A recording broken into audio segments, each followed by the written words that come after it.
All right, so I'm here with my boy Rinzi Ruiz. What's up, boy?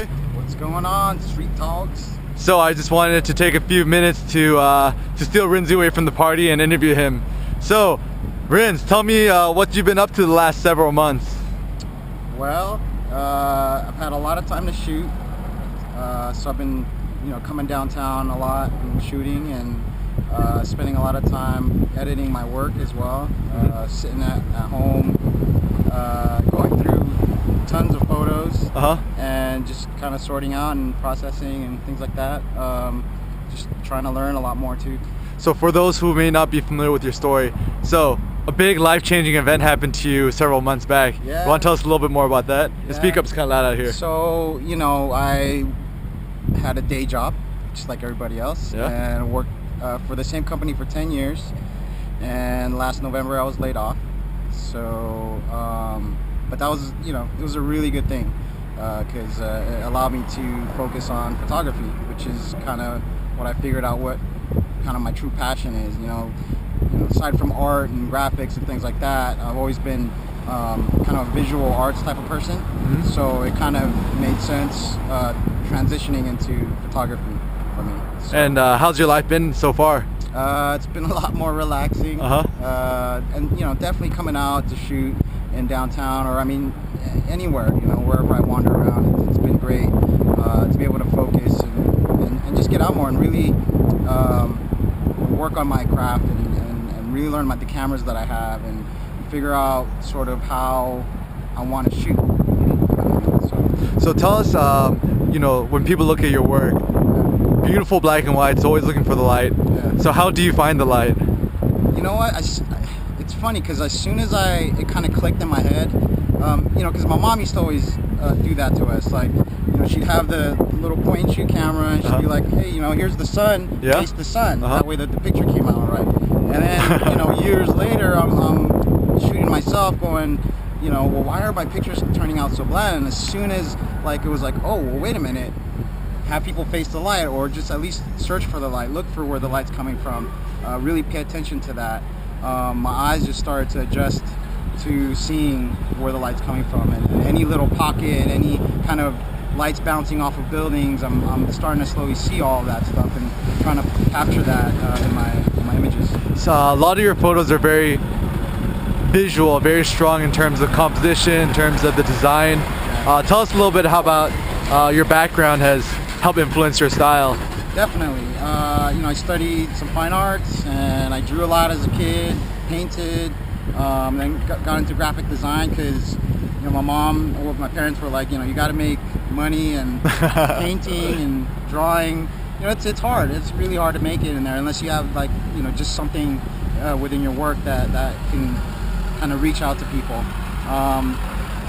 So fast forward, did graphic design. It really helped my eyes, and just kind of how to see things and how to see things visually. I've always been kind of snapshotting things in my mind anyways, just seeing things and going, oh, that looks good this way. So I think, maybe partially it's just something that I've been doing all my life. So, it's just a way to transition into photography, and in my work, that's the same things that apply to graphic design, to paintings. It applies to a photograph. Where the light's coming from, how the eye goes around the image and things like that. So recently on your blog, you just wrote an article about letting your images sit, letting them marinate during the editing process. So can you tell us a little bit more about your editing process? Sure. How long do you typically wait before you determine whether a photo is good or not? What do you go more by emotion or by objectivity? How do you rate your own images, and how fast do you decide before uploading to Flickr or sharing them on the internet? Sure. Well, right now, a lot of the stuff that I'm posting, except for the recent stuff for the X Pro 1. Oh yeah. But a lot of the stuff that I've done, a lot of it's from last year. Or at least the things I'm posting up on Flickr right now. About August now, I'm up to. So I was posting, every month. I'll be looking at those photos, really kind of analyzing them and adjusting depending on what it needed, maybe more contrast or more tone or whatever, in Lightroom, obviously. until I felt like my eyes kind of said, well, that's it. You know what I mean? It kind of just landed in the perfect place as far as tone goes, about the light, the darkness, the subject. If I put it up on my screen and I know the first thing that I see is what I mean for people to see, then that's great. And then how everything else goes around. So I'll wait. 6 months. For some of the images that I have. 6 months. Yeah. So there's a lot of stuff that I haven't. I still have. I'm letting it sit. I'll revisit it just to see if I still like it. Mm-hmm. And if it's something strong enough, then in Lightroom you can rate things. Mm-hmm. So I'll rate it and go back to it later. And then some of it, I want to kind of include as part of a set or a project. And there's a lot of little things that I've shot along the way that I can put together. Maybe, hopefully, I've never made a book before, but maybe make a book. Or if there's an exhibit or something like that, then I can show it in an exhibit.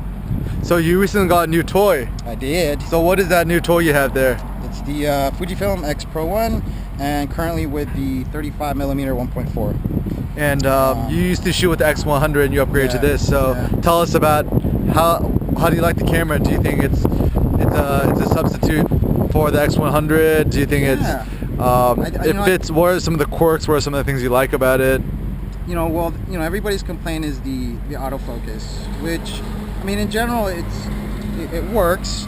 It's just a little bit slower, even, and I don't know if anybody else has the same experience, but it's even slower right now than the X100. I feel like the X100 is a lot faster. But at the same time, I have the 35 on here. The 18mm seems to be a lot quicker than what a lot of people say. And I shot with the 18mm, and it's a little snappier. Yeah. But it's something that you got to really take your time and kind of get to know it. And as far as shooting goes, it's not for like a machine gun kind of shooting. It's really kind of making sure you got the composition, the background, everything kind of falls into place. Yeah. For that. So that's kind of my style of shooting anyways. I kind of wait around, or if I'm walking, I'll see something in advance and I'll kind of wait and post myself up for that person to come in. So how long do you, for a lot of your shots, how long do you typically wait before you get the shot? So the longest probably I've waited so far is like 45 minutes. Oh man. Hardcore. And sometimes what I'll do is I'll wait in a place, and then nothing's happening, and I feel like people are starting to notice me, or even if I'm just feeling restless, because I do get restless, I'll walk around the block and I'll come back, or I'll walk to a different area and then come back, and then there's a new set of people walking around, and sometimes that's provided me the good shot. Sometimes like literally I'll wait a minute and the right person came along and I'm like, boom, that's it. Maybe take a few shots of what's going on there. At least one of those are going to be pretty good, and then I'll try to find a new place to post up. So Rinzi, tell us some projects you're working on, or what do you think is in the near future for Mr. Ruiz? I don't know, man. Like, just taking it slow, and kind of learning as much as I can about photography in general, and with street photography, and kind of, going through a lot of my work. I'm seeing where I was, and then seeing kind of where I'm evolving, and where my eyes are kind of seeing. There's certain projects, I guess, as far as a collection of things that I've done along the way, and we were mentioning my black and white, but some of this stuff deals with color. But with black and white, there's a few things, and I'm not sure. I'm not decided yet what I'm gonna do with them yet, but it's starting to come together. And what's some advice you'd like to give aspiring street photographers? I know when you started off, you had a lot of difficulty approaching people, trying to find out what your style was and stuff like that. What is some advice you'd give to people? Maybe you'd give yourself a year or two ago. Yeah. Shoot as much as possible. Even when I was working my day job, I'd go on my break times, lunchtime, after work, on the weekends, anytime that I could, to keep practicing. Really, it's getting to know your camera and going out and kind of the only way to get over the fear is to be out there, and then eventually you get a lot more comfortable and you know, with people noticing that you're taking a picture and things like that. So it's really about just doing it all the time and a lot of practice. You know, So it is a lot about just practice. And last question, who is one photographer on the internet you recommend people check out? Well, Eric Kim. But you know, I become friends with a guy named Frank Jackson. If you guys are familiar with him, you know, he's a really good guy to bounce things off of. We've talked about things. I took a workshop of his not too long ago, and I really loved his black and white work, and you know, really kind of influenced how I see black and white. You know, I mean, and he had some really good tips in his workshop about that. It was a black and white photography workshop, so it really kind of helped me see things a little better, and especially with like tone and you know, exposure and things like that. So. And where can people follow you, Rinz? Of course on Flickr, hashtag, or not hashtag, but slash Rinzi Zen, streetzen.tumblr.com. You can find me on Facebook, and RinziRuizPhotography.com as well. So. And at Rinzi Zen on Twitter. At Rinzi Zen on Twitter. All right, Rinz, Yeah. thanks a lot. Thanks, Eric. All right, watch out for this guy, it's coming up.